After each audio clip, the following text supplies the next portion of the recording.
Assalamualaikum warahmatullahi wabarakatuh.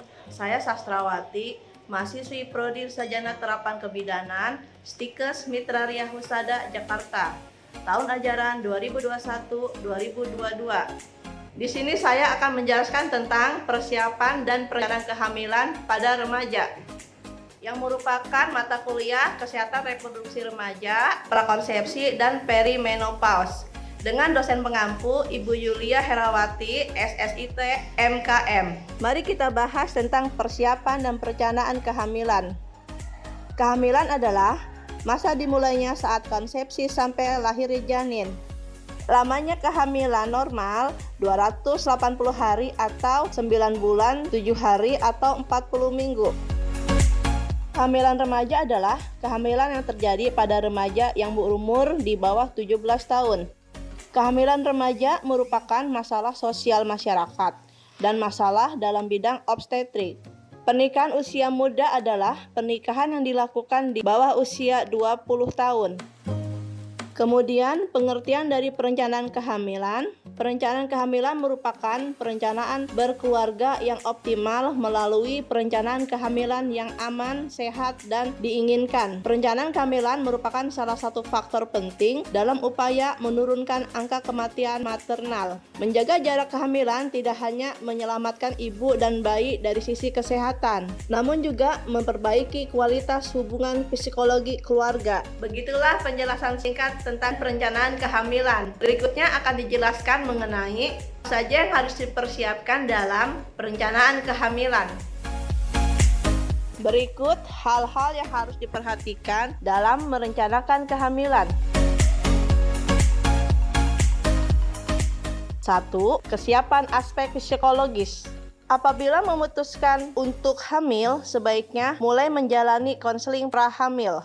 Tujuan dari konseling prahamil ini akan mempersiapkan calon ibu beserta calon ayah dan untuk menyiapkan kehamilan yang sehat sehingga bisa menghindari hal-hal yang tidak diinginkan. 2. Kesiapan fisik. Mulai menata pola hidup sehat, mencapai berat badan ideal, menjaga pola makan, olahraga secara teratur, menghilangkan kebiasaan buruk seperti merokok, minum minuman beralkohol, serta mengkonsumsi kafein. 3. Kesiapan finansial. Persiapan finansial bagi ibu yang akan merencanakan kehamilan merupakan suatu kebutuhan yang mutlak yang harus disiapkan untuk mencukupi kebutuhan selama kehamilan berlangsung sampai persalinan. 4. Persiapan pengetahuan.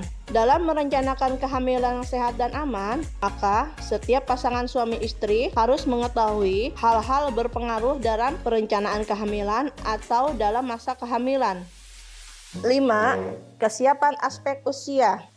Usia di bawah 20 tahun merupakan salah satu faktor yang mempengaruhi perencanaan kehamilan. Karena pada usia di bawah 20 tahun, apabila terjadi kehamilan, maka akan beresiko mengalami tekanan darah tinggi, kejang-kejang, perdarahan, bahkan kematian pada ibu dan bayinya, dan berisiko terkena kanker serviks. Ternyata banyak juga ya yang harus dipersiapkan dalam merencanakan kehamilan. Kenapa kehamilan harus dipersiapkan terutama untuk remaja? Karena untuk mempersiapkan remaja menjadi orang dewasa yang sehat, produktif, serta terbebas dari berbagai gangguan kesehatan yang dapat menghambat kemampuan menjalani kehidupan reproduksi secara sehat. Sehingga nanti di saat usia 20 tahunan dan kondisi reproduksinya sudah mendukung untuk kehamilan. Lalu, kalau terjadi kehamilan pada usia remaja, bagaimana? Pasti akan ada resiko tinggi dan dampaknya.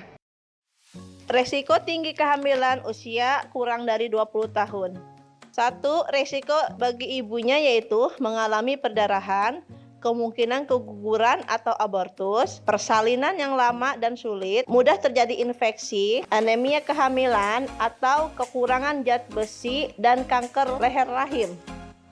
2. Resiko bagi bayinya seperti kemungkinan lahir belum cukup usia, kehamilan berat badan lahir rendah, cacat bawaan, dan kematian bayi. Selanjutnya, dampak yang terjadi pada kehamilan usia muda. Dampak bagi kesehatan perempuan. 1. Alat reproduksi belum siap menerima kehamilan, sehingga dapat menimbulkan berbagai komplikasi. 2. Kehamilan dini dan kurang terpenuhinya gizi bagi dirinya sendiri. 3. Resiko anemia dan meningkatnya angka kejadian depresi. 4. Beresiko kematian pada usia dini. 5. Meningkatnya angka kematian ibu dan AKI. 6. Semakin muda perempuan memiliki anak pertama, semakin rentan perempuan terkena kanker serviks. 7. Resiko terkena penyakit menular seksual. 8. Kehilangan kesempatan mengembangkan diri. Selanjutnya, dampak kualitas anak. 1. Angka kejadian-kejadian bayi berat lahir rendah atau BBLR menjadi sangat tinggi. 2. Bayi-bayi yang dilahirkan dari ibu yang lahir dari ibu yang berusia di bawah 19 tahun rata-rata lebih kecil, dan bayi dengan BBLR memiliki kemungkinan lebih tinggi untuk meninggal. Yang terakhir, dampak keharmonisan keluarga dan perceraian. 1. Banyaknya pernikahan usia muda berbanding lurus dengan tingginya angka perceraian. 2. Ego remaja yang masih tinggi.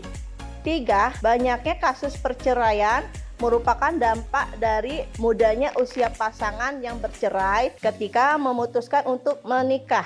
4. Perselingkuhan. 5. Ketidakcocokan hubungan orang tua maupun mertua. 6. Psikologi yang belum matang sehingga cenderung labil dan emosional. 7. Kurang mampu untuk bersosialisasi dan beradaptasi. Demikian penjelasan dari saya, semoga dapat bermanfaat. Wassalamualaikum warahmatullahi wabarakatuh.